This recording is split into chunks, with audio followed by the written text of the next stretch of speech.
नेते आणि शरद पवार साहेबांनी उभाटाला फसवून माननीय देवेंद्रजींच्या पाठीत 2019 मध्ये खंजीर खुपसण्याचं काम करून सत्ता उपभोगली.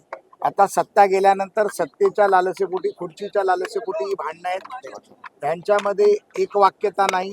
हे सत्तेच्या पायी एकत्र आलेले आहेत.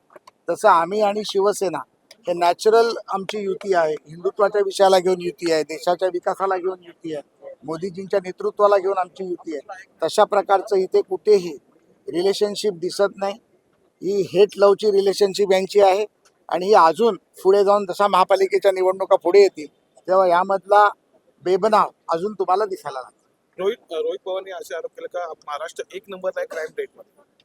नाही, रोहित पवारला मला वाटतं की बिथरलेला रोहित पवार जे विधान परिषदेच्या सभापतींवरती, विधान परिषदेच्या सभागृहावरती आरोप टीका होत असताना जे रोहित पवार स्वतः उभे राहतात आणि ज्या पद्धतीमध्ये ते ऐकतात आणि त्याला हास्य देतात, मला वाटतं अशा लोकप्रतिनिधीचा आपण निषेध केला पाहिजे. रोहित पवारांना नीतिमत्ता त्यांनी सोडलेली आहे. त्यांना स्वतःच्या पक्षामध्ये स्वतःचं स्थान नाही. अशा रोहित पवारांवरती बोलणं मला वाटतं की योग्य नाही. रोहित पवार असंही बोलतोय की मिठी नदीच्या बाबतीत मी सातत्याने 4 वर्ष पाठपुरावा घेतोय.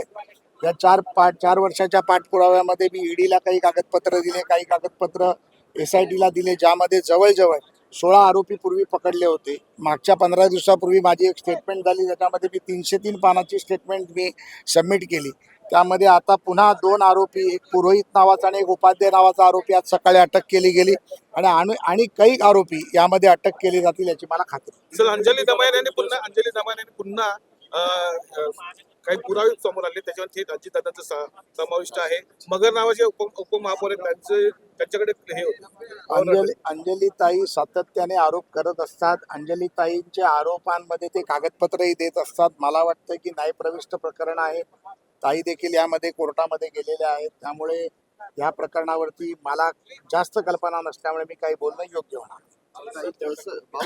कुठेतरी महाविकास आघाडीमध्ये समन्वय दिसत नाहीये, कारण की